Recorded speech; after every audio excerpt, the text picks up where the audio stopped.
Hello, everybody, and welcome to this ETHR panel discussion on understanding obesity and its impact on our lives.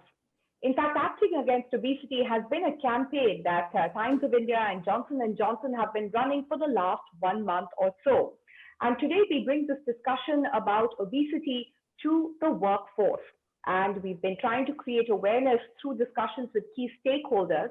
Today we talk about the growing pandemic of obesity and how it's impacting corporate India with this special discussion on the ETHR forum. I will be the host and moderator for the session, Parvita Chatterjee. So the topic that we are discussing today is addressing obesity to create a healthy workforce.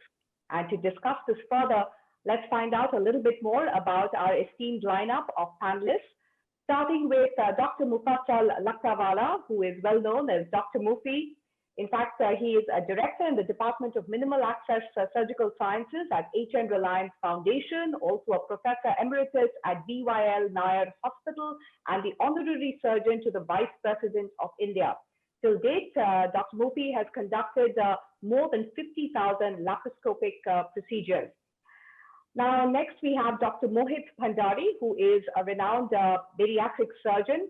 He is the founder and director of bariatric surgery at Mohak Bariatrics and Robotics. He's credited with performing more than 15,000 bariatric surgeries in the country and has trained more than 500 bariatric surgeons across the world. Prawal Kalita. Prawal is the practice leader, employee health benefits at Marsh India. In fact, he leads this division at Mercer Marsh Benefits in India, and he has in-depth experience in co-founding and managing successful business enterprise with focus on innovative-led best practices and extensive experience, which has enabled him to lead large specialist teams in employee benefits. And finally, Ashish Kohli, who's Senior Director, Asia Pacific, Ethicon, Johnson & Johnson, Singapore. Ashish is an IIT and ISB alumni who has more than 18 years of health tech management experience, and he has led market access projects for shaping access to obesity care for Asia Pacific and has worked with health insurance companies, FICCI, surgical bodies, financial institutions in providing mechanisms to expand obesity care. Gentlemen, it's a pleasure to have you on board. Thank you so much for joining us on this fascinating discussion. So as I said, obesity and acting against obesity has been a campaign that we've been running here at Times of India in association with Johnson & Johnson. And it's been a fascinating journey. So let's understand a little bit more about why it's important that all of us, and particularly in the workforce, should talk about obesity, how it's impacting our workforce. So let me start with our medical experts on board. Dr. Muffazal, let me come to you. I was reading by the last estimate, India is estimated to have more than 20 crore obese patients. And in fact, the actual number is likely to be much larger. Can you explain to us, what's the difference between being obese and being a few pounds overweight, something that all of us struggle with at some point or the other? Thank you, Paramita. Good evening, everybody. It's a pleasure to be here. So first and foremost, what is obesity? Obesity, as WHO defines it, both overweight and obesity are defined as abnormal or excessive fat accumulation, which can actually cause problems for your health and impair health overall. All right. Now, the reason why we've got this entire panel session here today is because worldwide obesity has nearly tripled since 1975. In 2016, more than 1.9 billion people, that's probably a little bit more than the population of India, and we'll catch up there soon, were obese, 18 years and older above. And of these, 650 million were obese. So there were more than 1.9 billion people overweight, and out of which 650 million were obese. 39% of the adults age above 18 years were overweight in 2016, and 13% were obese.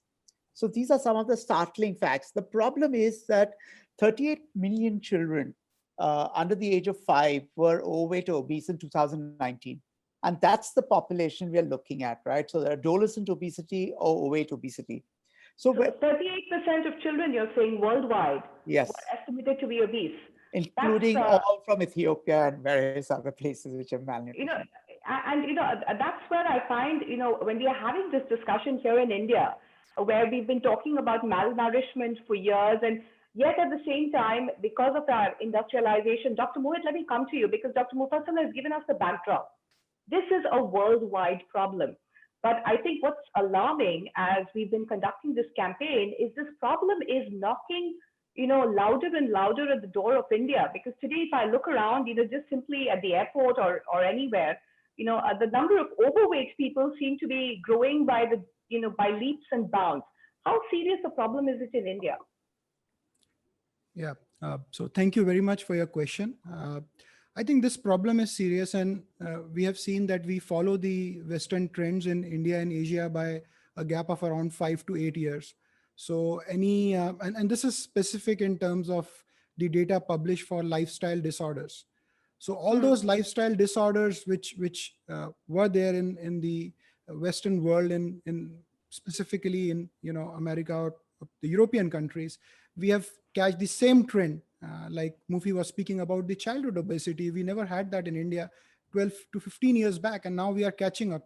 So we are probably seeing the same trends by a lag of 5 years in India, and this problem is growing huge. The issue here is that the percentage of population which we have, which is obese, is less as compared to the Western world. But because we are so huge in population, even if that percentage is less, the total numbers makes us number 2 or number 3 in the world in terms of the number of obese individuals. Okay, let me come in here because I think it's something that I'm sure all our viewers want to find out is what's the difference? How do I know when I am obese as opposed to being overweight? The definition is very defective. But at this point of time, it's based on the body mass index, and that's not a good criterion, but still we need some criterion to define obesity. So anybody who is between a BMI, less than 25 should be considered as a normal individual. Any BMI above 25, and I think the viewers would know that BMI is the weight in kgs upon height in meters square. I think that's not something which I need to inform.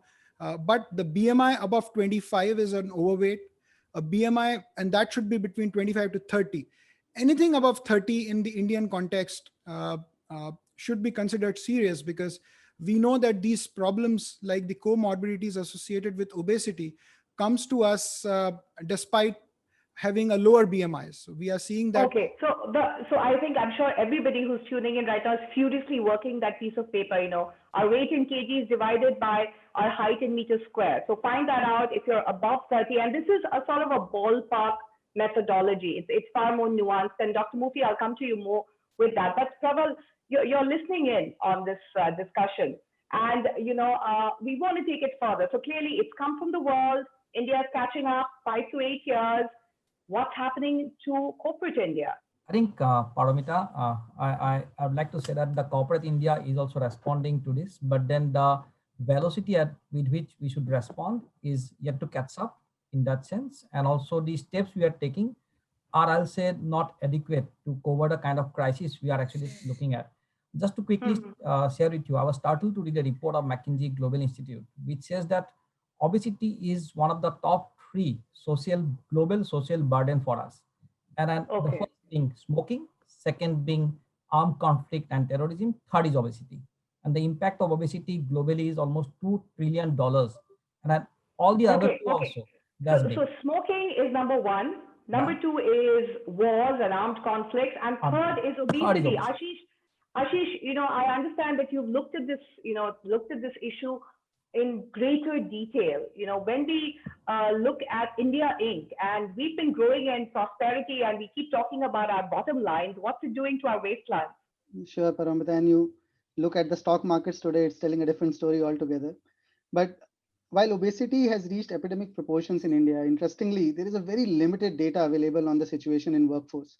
Now, in one of the largest studies conducted, wherein almost 60,000 employees in India from different sectors, IT, ITES, banking, and marketing were evaluated, it was identified that more than 63% of working Indians or Indians in the workforce are overweight, which is what Dr. Mohit said, BMI greater than 25. And moreover, with the recent pandemic, it has made situation even more acute with the constraint of physical activity that we are all seeing. To mention there on the impact of obesity, it has both direct and indirect impact on the workforce productivity. Now, global research do suggest that obese people have about 40% shorter endurance time Now, simply put, even when they are in office, their health conditions can affect their ability to execute their duties efficiently. So the worry is not just absenteeism here. The worry also is presenteeism when we talk about obesity and corporate India. Uh, Right, right. And these are startling figures. I mean, 63% of the workforce being impacted by obesity. Dr. Mufi, if I can come to you with this point, I mean, explain to us, as I am watching this, I find out my BMI is above 30. And of course, it means physically I am overweight and I can feel those pounds. But in terms of how it's impacting me physically, even though I am young, even though I am in that 25 to 45 age group, how adverse is the impact on my productivity in a physical as well as a mental sense? So obesity is not a disease that only brings physical comorbidities. We've spoken about intracranial hypertension, sleep apnea, type 2 diabetes, hypertension, heart disease. We've got about varicose veins, infertility, different types of cancers linked to obesity. But the bigger impact is the psychosocial impact.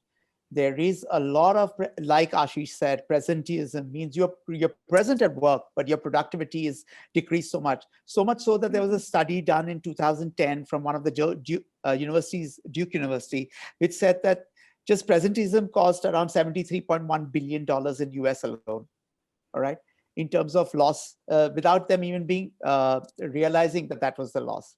All right. And the difference between a normal weighted person versus someone who was more than, let's say, 50 or 60 kilos overweight was between $10,000 at that point, that they estimated to $16,000. All right. Right. So it's interesting because, it looks like these studies have actually taken looked at it in terms of the economic impact of the fact that, if I have a large number of obese employees. But, Prawal, if I can come to you, when one talks about a mindset issue, and the fact is that, the Indian work environment is perhaps very different, in terms of the willingness of employees and employers to give themselves the time and space to take care of their health and realize these kind of health issues. What do you have to say about that? Paramita, pre-lockdown, yes, most companies used to have programs in terms of various wellness programs, which will encourage people to participate in physical activity. Companies have gone ahead and also set up their gyms, but then that's only a small fraction of companies that we are talking about. So a very small fraction of our workforce actually has benefited from steps like this. But imagine what Ashish said, that we are in a post-COVID stage where everybody is working remotely. So, and it reduced mobility. So I'll say, Paramita, yes, in terms of culture, the corporate Inc. does understand that they have to do something, but like I said earlier, the steps that we are taking is not enough. I think it needs more policy level attention, more governance level attention, and there has to be more that employer do to encourage employees and incentivize employees to participate in these various programs. And more importantly, like Dr. Mufi says, recognize that this is a disease and it's just not about how I look, but it's more important than that. It's more of a disease, and we have to look at it from that perspective and have policies and governance to tackle the disease. Right. So let's take it in terms of an actual patient. Dr. Mohit, you've done thousands of surgeries. How difficult or how much of a challenge is it when you have, sort of a middle bracket manager coming to you with these kind of health issues? How willing is he or she to really tackle the problem and understand that this is a disease that, they have to take action against? Yeah, so we have to understand that, first of all, the mentality in India is that most people lack the scientific knowledge about obesity, and they understand that obesity is like something which is more of a social thing, or it's something to feel proud about. But and then others would be in a state of denial. The first stage to make somebody realize that he is obese is obviously to get a body composition analysis and tell him that he has a disease, and he has his BMI going above the bracket, which is not correct. And the second thing is that if you talk to him, he would obviously complain about some of the other comorbidities, the most common being sleep apnea, which comes with just being a little bit overweight, or maybe a dyspnea on exertion. So if you typically ask somebody who is just 10 kilos overweight, he would say that when he climbed those stairs, he feels dyspnea on exertion. So that's the dyspnea on exertion and sleep apnea are two most common features. And then when we further evaluate, when you think sleep apnea, that means the employee is actually not sleeping well at night.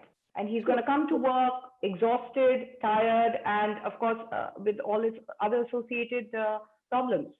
Yeah, so I'll put it very simply. Sleep apnea means that just the oxygen saturation in the blood, which should be there to give them good attentiveness, is not there. I'm putting it in a very layman language. They feel sleepy in the afternoon, which we called as a daytime somnolence. And then the productivity is reduced because the creativity, the thought process is affected because of obesity. And I can tell you, yeah. So let me go with this point to Ashish, because I can see you nodding your head, and clearly this is this is an issue that's growing in size, especially during this pandemic, as we're all locked in, and we've all been talking about COVID impacting our health. Ashish, how would you analyze in terms of the reaction of the corporate world to this crisis? Does it see it as an opportunity for change, or has it sort of reinforced some of the old ways of thinking still? What Dr. Mohit said, I think unlike the other disease states, corporates have actually taken a lot of time to understand the situation on obesity. Now, way back in 2010, and to a large extent today also, obesity is still seen as a cosmetic issue or a lifestyle issue.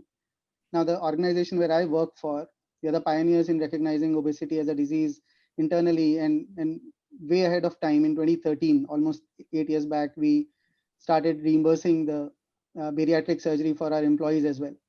Now it's imperative to continue to educate employees on obesity disease state, prevent it through the lifestyle changes, lay out all the options from pharmacotherapy to bariatric surgery to other lifestyle changes depending on the BMI. We've taken some very few steps in this direction. So globally, we are reimbursing employees for, let's say, gymming, online classes if it's a pandemic period. There's an official 7-minute app where we are encouraging employees to spend some time and stay fitter. During this phase, I would see a lot of organizations coming in front, and they are taking virtual classes for their employees, multiple yoga, high intensity training, which is getting a lot of traction. But again, there is kind of an adverse selection as well. Maybe the ones who are fitter, they utilize it more, and the ones who need some sort of an intervention may or may not go for these interventions. Right. In fact, we have some questions coming in, and in fact, we've got quite a few questions. So, panelists, prepare yourself. Dr. Mufi, let me come to you, because we have a question about stress and how it's impacting. How does it impact obesity? Because we know, we are all stressed, and more so in these times. But is there a direct connection? And does it mean that the more stress I'm carrying, the more I have a tendency to gain weight, and the further downhill is my battle against obesity? It's a chicken and egg scenario. I don't know how many of y'all have seen that movie Zindagi Na Mile Dobara, when that girl, and she's upset with her husband, she goes to the fridge and goes and has a bar of chocolate or chocolate cake. You must understand there's a hedonistic center in the brain which gets satisfied by high calorie stuff. And that's the easiest way. Food does not insult you back, and therefore you tend to eat more when you're stressed. The worst problem is that obesity and diabetes are interlinked with one another. And because they are interlinked, any kind of fatty food, any kind of high calorie food will make diabetes worse. And stress, we do know, makes diabetes worse also. So stress and obesity are interlinked. Stress in any form will get obesity much worse. We do not know whether that's the prime cause for it or whether that leads to worsening of obesity, but yes, there is a link. In fact, on this question of stress, we have another question, and Prawal, I'm coming to you with this. The question is that many employees face depression and enter a stressful mode, especially after being body shamed. How does one tackle body shaming at work? And in fact, it's a question for both Prawal as well as Ashish. Ashish, I'll come to you in a bit. Prawal, starting with you. Yes, Paramita, I think first of all, no differentiation in terms of how we look at a person in terms of his body shape, size. Those are clear directives that every corporate has, but then how much of it is in practice and how much we encourage those discussions. Many times we don't discuss it, so I'll always encourage benefit leaders to actually run this kind of leadership workshop where these kind of things are openly spoken about, and we educate our managers how to handle such matters. So if we speak about, let me come with this point to Ashish. Ashish, do you think companies, especially large corporations, and the smaller ones, medium and small enterprises included, are ready to address these kind of issues at a corporate, at an HR level? Amita, there's no option right now, and I think as Prawal also said, body shaming has no place in the corporate world, and it's all about education. The tone starts at the top. Your management committees and the managers need to be sensitized on this one, and then run those programs. I think persistence is the key here as well, to create that environment where employees can feel motivated. But obviously in no corporate, there is a space for body shaming or any loose comments in there. Right. So as an employee, I shouldn't allow this to, bring me down and perhaps bring it to the attention. Yes, Dr. Murthy. I believe that body shaming should be one thing that most HR heads or HR managers should take very, very seriously. It's almost like uh, a female being not looked up very clearly, right? The Me Too stories. I think body shaming is almost in that on par. For me, it is there. Once you start body shaming employees, then you're downhill from there. So most HR employees should take this very, very seriously. It should be part of their training programs and everything. Well, we hope that's a message that's going out loud and clear, because clearly, looking at these kinds of queries, there is a need for this to be addressed. Dr. Mohit, we've got another question, and it's a question for all of us that these days diets are all the fad. You have the keto diet, you have intermittent fasting. After hearing this discussion, for instance, we say, okay, I'm determined to go and lose weight in 2021. Now, especially if I have a BMI which is above 30, do these kind of diets work? Should I, try dieting, or is that just going to be again a vicious cycle where I don't see the effects of the diet and I just get further depressed? Okay, so this is the most controversial question of the webinar. There are at least 100 diets available, and let me tell you, all these diets work. So all the diets work. But the problem with these diets is that most studies have said that people are not able to follow these diets for more than a year. So forget about diet. I will give you a very simple formula of restricting yourself to less than 1,000 kilocalories a day and doing a activity of mild to moderate types 3 times a week, and you lose those extra kilos which you have. It works just like bariatric surgery. But if I put you on that, you wouldn't be able to do it for more than 6 months. So the point is that we don't have any tool apart from bariatric surgery or any intervention at this point of time which can force somebody to follow this lifestyle modification for a very long period of time. And please, let's stop talking about follow-ups of obesity for 6 months and 1 year. Let's talk about any intervention which is good for 10 years now. So you do any diet, give me data for 10 years after keto diet, and they work for 6 months. They work fantastic for a year also. But then what happens after that? Nobody has. Dr. Mohit, are you saying straight away go for surgery?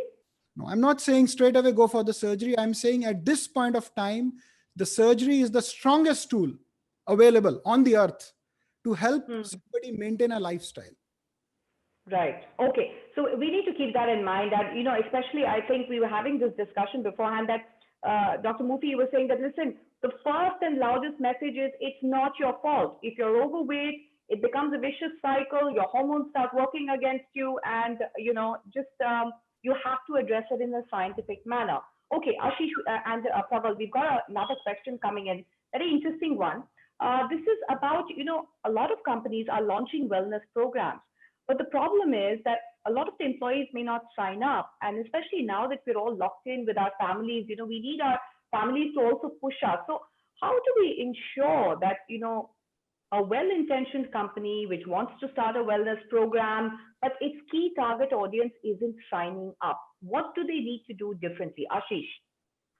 It's a classical behavioral problem. And as I alluded earlier, that your intended audience may not end up joining the program. So it's more of a behavioral shift where HR actually needs to work with the marketing department and behavioral economists to get the family of employees together. Now, there are various methods on how do you incentivize, how do you gamify the whole experience. So your traditional approach may not work. It's not an appraisal that you're doing for an employee. It's for their own good benefit. So there are various techniques where you can bring employees together, their families together. Group working works very well. So you create smaller groups, give them step challenge, and you see magical benefits coming in. Now, as I said earlier, it's not a one-time effort. You need to keep on doing, because once you do that, you create those role models. Then you need to celebrate those heroes or those role models who've been able to do, and then it's a force multiplier. It automatically goes on. Yeah. Prawal, it ultimately comes down to the bottom line, and if companies are able to see that impact and by generating these wellness programs, companies are seeing the benefit, but the employees might not.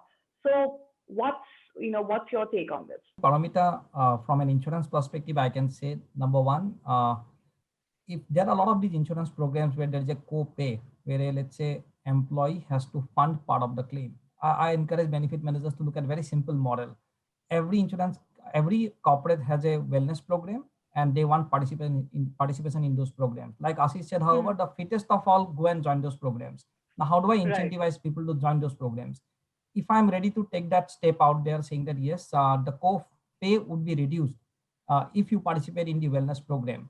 If you do, let's say, if you participate in some of my, diagnostic program to determine what is your BMI, and then do all this gamification, then I'm ready to have a lower copay for you, or I'm ready to pay more in terms of insurance funding for you.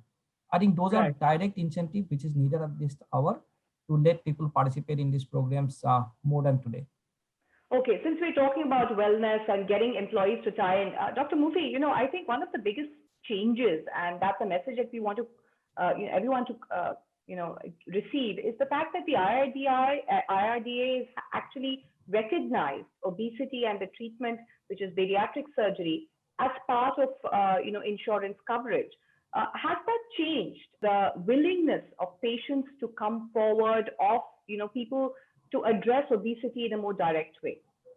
I think that's a fantastic move by IRDA. They've recognized obesity for what it is, as a disease and not a cosmetic problem. So that they've done their part. Now it's the part for the patients to start believing that they've got a disease, rather than brushing it off, saying, "Oh, I'll do the next diet," like Mohit said.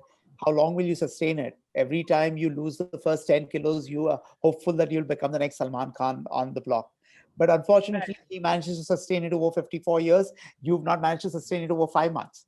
So that's the big problem with diet and exercise. So I think where we are is that everybody needs to believe that if we need to make this work, we need to start believing it's a disease. The moment we recognize it as a disease, we'll take the insurance options that are available now because of IRDA, and we should start preventing disease. I think bariatric surgery, to me, is a preventive option in a lot of things.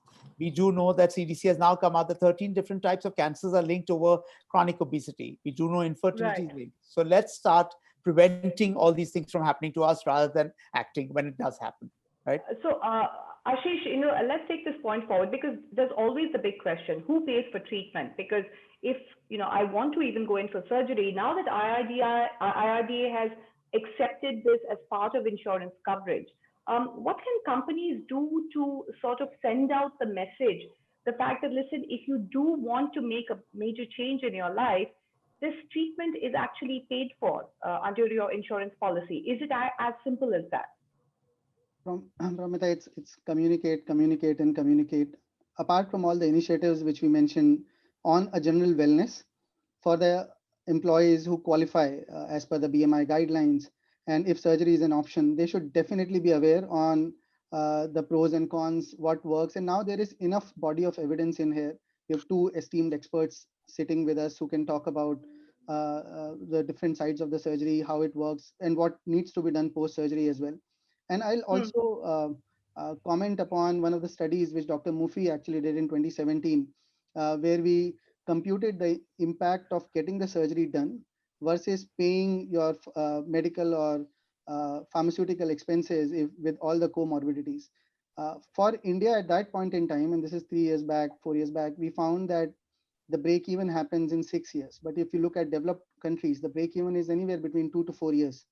So it's all about reaching out, educating them, and for those who qualify, giving them this option as well, which is a credible option. Okay, so this is a credible option. I think that's something that everyone needs to hear. But Dr. Mohit, if I can come to you, you spoke about surgery because you said, listen, diets will only last for a few months. You need something to last much longer term. Some of our viewers, want to ask this question: how long do I try the diet for? And then do I look at surgery? What does surgery involve? Dr. Mohit? Yeah, so this is a very complex question. I try to solve the problem in a very simple way. So, there is, I don't think that you should follow any diet if your BMI is more than 40, because that's a stage where you have crossed the diseases, and you will have a lot of diseases and the problems by them, and lifestyle modification should be done only at a particular BMI. So I usually would not suggest a lifestyle modification above a BMI of 40, although I will have a lot of examples being quoted against me, but I would talk about data at large, where BMI above 40, I think they are surgical candidates. Now in India, the problem with us is BMI with 35 and comorbidities. So if you have a BMI with 35 and comorbidities like type 2 diabetes specifically, you can try lifestyle modification. That lifestyle modification will have to come with some medical management, which the endocrinologist and bariatric surgeon can combine and give it to you. There are drug therapies available which can keep you away from gaining those extra kilos or after losing it. And then, you can follow it up over a period of 2 to 3 years and see if your diabetes is well controlled and you're losing some weight. But if within a period of 2 years, there is something called as a yo-yo phenomena. You lose weight and you gain, and you lose weight and you gain. You damage your body systems more than any benefit. You should think about bariatric metabolic procedure. Okay, so a lot of numbers there. Above 40 looks dicey. Going on a diet. Below 40, give it a shot. But if you keep yo-yoing, which is losing and gaining weight dramatically, that's not good for you. Dr. Mufi, come in here, because a lot of our viewers are concerned that there are side effects. Surgery sounds like a scary prospect. And secondly, there is this belief that we've seen a lot of well-known names undergoing bariatric surgery and putting the weight right back on. Yes. How you use a tool is how effective the tool actually is. So bariatric surgery is just a tool. It gives you an option of trying to lose weight and trying to match up with some of the people or your peers who are probably fitter after eating regular food than you are, because it's a body type, and sometimes you tend to put on more weight eating the same amount of food. So I believe that one should look at it from that point of view. How you use your bariatric surgery effectively is when you don't put on weight. The thing is, this is giving you a chance to live a healthier, happier life. The basic essentials of weight loss remain the same. Eat healthier, exercise regularly, at least 3 to 4 times a day, and then you'll be pretty okay with that. Okay, so try and follow that. Of course, there will be special cases, and there will be cases which will not follow this norm. So Ashish, now let's apply this. So we've understood the fact that, listen, surgery is an option, dieting is an option, but first the messaging needs to go across. Your health is actually the company's concern as well, and they need to put this down. Now that we are all emerging out of COVID, Ashish, work from home is expected to be a way of life that is going to be followed. So given this kind of hybrid model, and the fact that our physical activity is still likely to be fairly restricted, how do you see companies really restructuring their policies to ensure their employees' health in this department? It has to be a hybrid model, and in fact, India Inc. is a very positive story as well. I've heard a lot of organizations who have come up with these innovative programs to engage employees, and not just employees and their families as well. The question is, we need to keep on doing. As you mentioned, the work from home will in some way or the other remain an integral part of our corporate journeys now, for something we never braced up, but that's going to be the new reality. How can we get this behavior to get deeply embedded? I think that's the challenge each of the organizations will have. And now with this experimentation of last 1 year, we have crossed a significant chasm. It's just that how do we keep engaging our employees? And to me, the digital reach is far more. You have your regional offices, branch offices, and with one digital program, you can pretty much touch everybody. Is that how you keep on doing it? How do you keep my interest level going? If I log in, what do I get? So gamify that whole experience. Give me that motivation to stay connected to the cause and keep doing it. And it comes at a diminishing marginal cost. Doesn't hit that much to your budgets as well. So it's just persistence in here. Absolutely. After all, a lot of office costs, actual infrastructure office costs are being saved on. You might as well, spend much more on your employee health. But Prawal, let's carry this thought forward, because we have a couple of questions here. And in terms of, what is the current, for instance, most of us, when we work with a company, we are part of a group health insurance coverage, yes. right? So now with these new guidelines in India, does it mean that if I am part of that group health insurance, it covers all surgeries, including bariatric or any other such programs that I might like to follow? Paramita, what IRDA did, IRDA is the regulatory body of India. What they did was they said that obesity is a disease, number one. Number two, bariatric procedures are recognized as intervention to cure obesity. And over 40 BMI, it's admissible. The procedure, if somebody does, would be reimbursed. Even below 40, which is at 35 level, exactly what Mohit said, below 35, but with comorbid conditions like diabetes type 2, or let's say sleep apnea or heart disorder, even that's covered. So it's no longer an exclusion. Having said this, I think it's always advisable to work with your consultant and work directly also with the insurers to understand the implication of these clauses more and have a very clear understanding of what is covered, what is not covered. While the regulator has stepped in and said that I advocate all insurance companies to encourage coverage, of obesity, but at the same time, the consultant are the best person to guide you whether it's covered, not covered, what is covered, what is not covered. There are many ifs and buts in any insurance contract. It's very important for a client to understand that very clearly. Okay. So I think that's something that we all need to understand and find out in greater detail what is covered and what is not covered. Okay, we are getting inundated with questions. I'm going to fire them away to all our panelists. There is a question here that in this era of work from home, so this is a question which is coming to you, Dr. Mufi, what routine or eating habits can be followed by one to reduce weight? And I'm presuming the person is adding this in the context that given the fact that 12 hours I'm sitting on a seat in front of a screen, then, what do I do? I think the basic essentials of eating don't change. Okay, eat fresh, eat healthy. Don't fry your stuff so that you change the color of your vegetables. Don't add additives because there's enough of natural sugar in your fruits. So just have your natural fruits. They will give you the natural sugar. But most importantly, get out of your chair. Do some exercise. There are enough of programs online which will make you do exercise even whilst you're sitting on your chair. So there's no excuse for not working out. All right. Okay. Have to work out. Get yourself a treadmill and maybe put the iPad on top of it. I don't know. Think out of the box. Okay, because this is going to be the new way of life. Dr. Mohit, question for you. We have a viewer writing in. My BMI is 30. I have a double chin. Is it possible for me to remove it through dieting? I'm assuming it's because we are only seeing the mid shot on the Zoom webinar. But seriously, if I am, BMI of 30 and above. Oh yeah, absolutely. I mean, when we lose weight and fat from the face would go at the last, but when you lose the BMI of 30, if somebody loses around 15 kilos, they're definitely going to look very different from what they were before.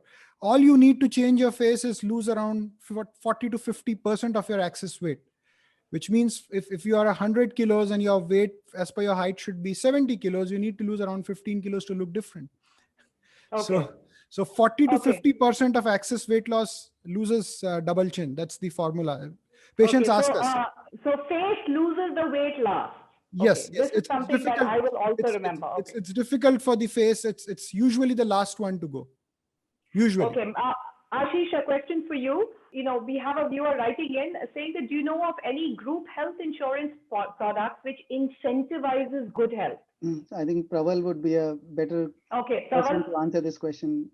Paramita, in fact, we have many corporate clients who have incentive programs built into their insurance program to encourage good health. In fact, the regulator has also inbuilt wellness as one more policy feature now, though it's not part of the standard product, but it is an optional cover. Earlier, insurance was only about curative, but I think now regulator understand that insurance is no longer only about curative. It also has to have the preventive programs. So there are many corporates who are taking proactive steps to link the curative part of it and the preventive part of it with a reward link formula. So there are corporates. Yeah.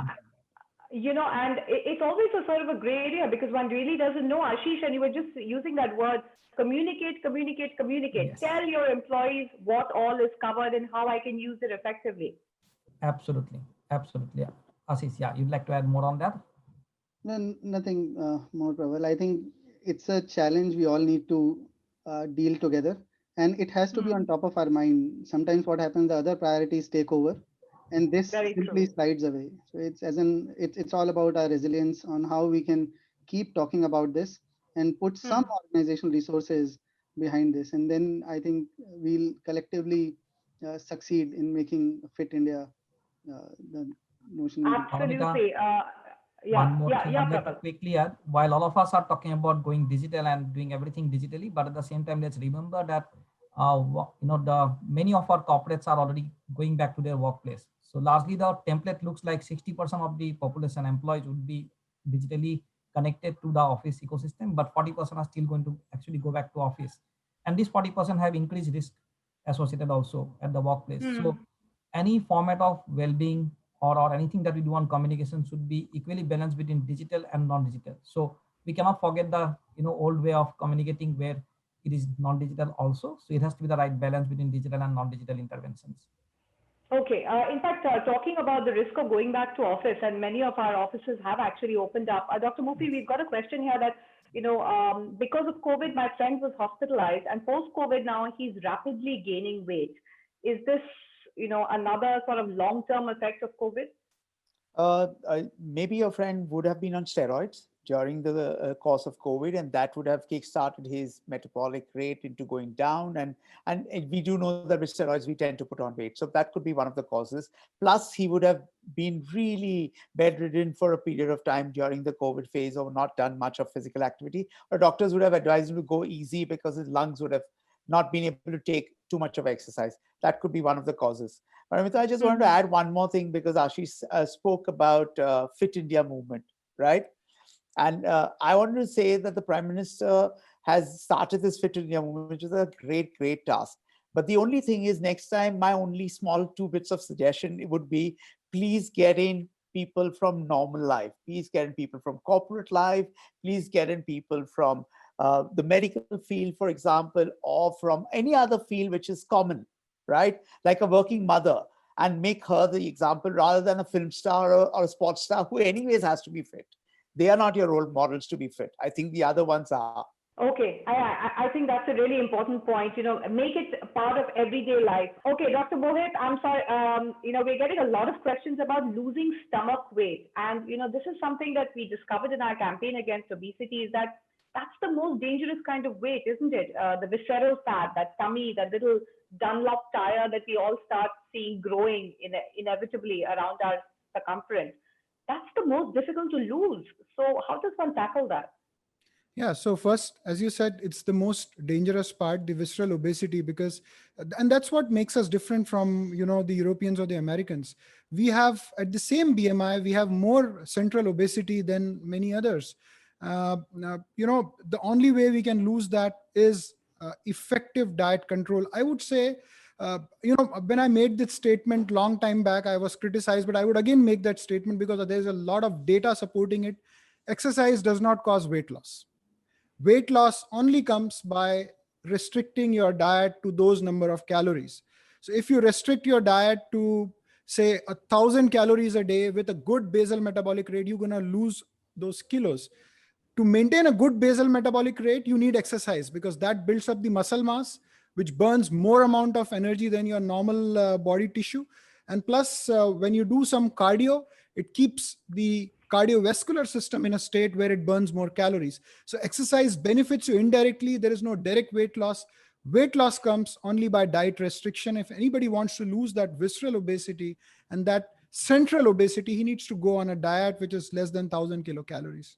Okay, but don't I go into a starvation mode then? Isn't that the big balance, the big problem? So that's what we do with bariatric surgery. While we maintain a very good supply of multivitamins and proteins, the first 6 months of bariatric surgery, and Mufi can add to it, most of our patients would not take more than 600 to 800 kilocalories a day. So that's the reality. You have to force a body into a state where you keep it well hydrated, give it very good hydration, and keep good flow of multivitamins and proteins, which protects the body. But at the same time, you restrict those calories so that the body loses and utilizes the own visceral fat and the central obesity to derive the energy. Okay, great. So you've just got to eat less. Bottom line. I mean, how much you eat less, of course, that's a science. How you do it, it depends. You can do your dental wiring, you can close your mouth. It's all about diet. It's all about diet. Dr. Mufi, do you want to add to that? little different from what Mohit says. I think everything in moderation is fine, right? We are talking to general public. Nobody's going to be able to manage to maintain 1,000 kilocalories below and for a sustained period of time. Yeah, we're talking about normal average human being who's working. Well, one second. 1,000 kilocalories means no breakfast, only lunch and dinner. Yeah, Put it yeah, it would be, and that to choose what you eat during okay. yeah, lunch and dinner. So I think Okay. what's more important, why do these things work? Like intermittent diet, right? Why do they work on the principle that Mohit is saying? You cut down on your calories. Yeah, but the question is, after a certain point, your body tends to adapt, and that is why exercise should be a part. So for an average general person who's working, instead of eating 3 chapati, try and eat 1.5 chapati. Yeah, but eat regularly. And also do some push-ups in between each calls. So don't forget that, right? Okay. Ask Mohit. He runs marathons. He's the guy who's. So this is so we can both prepare. Look like you're running marathons. I always find doctors are actually very fit. I think because of somehow you are able to make the time. I think we all complain because we are not able to make the time, but I see doctors, all of you making the time. Exercise. Yes, Dr. Mohit. So let me be honest here, and Mufi would tell, Ashish would tell you have not seen me before. I was quite obese. I was like 3 years back, weighing around 98 kilos, a BMI of around 30 with diabetes. And I have myself restricted my diet to 1,000 to 800 kilocalories for 2 years with regular running, marathons and walking and all. But at the end of the day, you have to prepare a diet which is around 1,000 kilocalories and add chapatis or whatever you can and work around it. That's the harsh reality. And what I was trying to say is that at this point of time, either you have the commitment to do it or me and Mufi can help you do it. I mean, that's the only thing I can say. We have the ammunition for you to do it. You do it. So I think this is so inspiring, Dr. Mohit. You are a living example, because we always love to ask for case studies of, real life patients. You are your own living example. I mean, you've gone from 90 kgs to what is a fit, slim marathoner who is controlling his diet. And otherwise, you always have surgery. Okay. Now, we started this discussion by saying that today we want to address the workforce. Of course, we've gone all over because people want to find out about obesity. So, we've addressed those questions as much as we can. But addressing obesity to create a healthy workplace, that was our mission. So, let me start with, comments, because as we are stretching towards the end of this discussion, I just want to understand what needs to fundamentally change. We've had a key policy change where, the Insurance Regulatory Authority has said obesity is a disease. It's part of insurance packages. So that's one big policy move. What do companies need to do differently? What do healthcare professionals and what do we as patients need to do differently? Okay, let me start with you, Dr. Mufi. What do you think needs to happen from here on in a changing world with a changing reality post-COVID? What needs to be done in order for the Indian workplace to be a healthier one? I think we need to talk to the HR heads, right? An HR head is involved with the inductment of a person into a workplace to his exit, right? And they know their employees the best. They also need to realize that every obese individual is going through a state of physical, mental, social pressures at various points of time. And so they need to take special care of this. The most important thing they need to do at their workplaces, remove stigma away from obesity. Make sure that their promotions are not stopped because they are obese, that they get the same opportunities to grow as depending on their skill sets. And the other thing is, like Ashish said, please get the fear of anything to do with obesity treatments, whether it be medical, whether it be diet, or whether it be surgery, like Mohit said. Get the fear of treatment away from. You've got options, you've got plans, IRD has approved it. Please use those options available. So the HR guy is the head. He needs to run this program. Okay, to all the HR guys out there, you heard it from Dr. Mufi, and you need to act and ensure that your employees get that message. Dr. Mohit. Yeah, so I think as Mufi said, we need to train the HR guys and we need to let them understand that when they meet an employee, maybe they do psychological counseling, very confidential session. We need not make any discrimination, but a good confidential counseling where they make them realize about their disease, and also tell them that there are options available which are, even reimbursable, and they can avail that as a good step forward. But all we need to do is talk more, and you would realize that in this room sitting as bariatric surgeons, we will forget about diabetes, hypertension, and sleep apnea, but the most important comorbidity is psychological. And if the HR talks to the employees and talk to them, they feel much better. Prawal, a lot is being put by the medical fraternity at the door of the HR professional, but it doesn't take just one HR professional. The whole company has to change in terms of a culture and attitude. What would you say are the fundamental steps that need to be taken? Paramita, first and foremost, recognizing that this is a disease, which Dr. Murphy spoke about. Number two, engage the leadership of the company. HR should engage the leadership of the company to get the right level of attention to this subject. Number three, encourage participation through various incentive program, and more importantly, have the right kind of diagnostic platforms. So for example, how do somebody know that whether he's overweight or he's obese? There's a difference in the BMI, right? But how does somebody know what is BMI? It's easier said than done. So have those programs in place. And lastly, like Ashish said, communicate about the benefits that your company offers, about the insurance programs and the facility that you offer, so that we have more holistic participation in all these programs. Ashish, final word with you. You've been part of Johnson & Johnson, and it is a huge, vast company. And, how would you react in terms of both working with a multinational corporate like Johnson & Johnson, and at the same time, having seen the Indian corporate workforce also change over the last 5 to 10 years? As we heard all panelists and great questions coming in, obesity management it's validated. It needs a concerted and a comprehensive approach in a corporate setup. The employee has to be primarily empowered to take care of his or own health. And in this regard, not just HR, business unit leaders, comp and benefit managers, wellness and HR leaders can play a pivotal role. Employees must be at all times actively engaged in addressing weight-related issues and other issues as well, adopt programs to incentivize weight loss and maintenance of recommended body weight if possible, encourage exercising, leverage digital innovation or the phase we are going in, gamify the experiences. There are more than enough tools we have. We started a nutrition consultation as well. That works well for a lot of employees.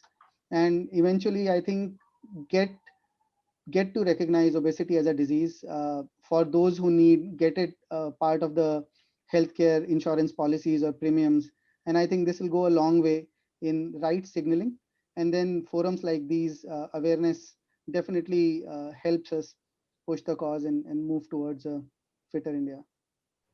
Absolutely. And that's the whole hope that 2021, in 2022, perhaps the events of the last 1 year will fast forward us into making those kind of changes. Dr. Muffazal, Dr. Mohit, Prawal, and Ashish, thank you so much for joining us. It's been an enriching discussion. And once again, I've learned about a new facet about obesity in the workplace. Companies are being proactive. So is the regulator. It really takes you and me to work with the company to try and ensure that we have better health and hence better productivity. That brings us to the end of this special session brought to you on the ETHR forum, addressing obesity to create a healthy workplace. We hope you put some of those suggestions into action where it comes to your own company and workplace. Thank you so much for joining us. Thank you so much, gentlemen, for being a part of this discussion.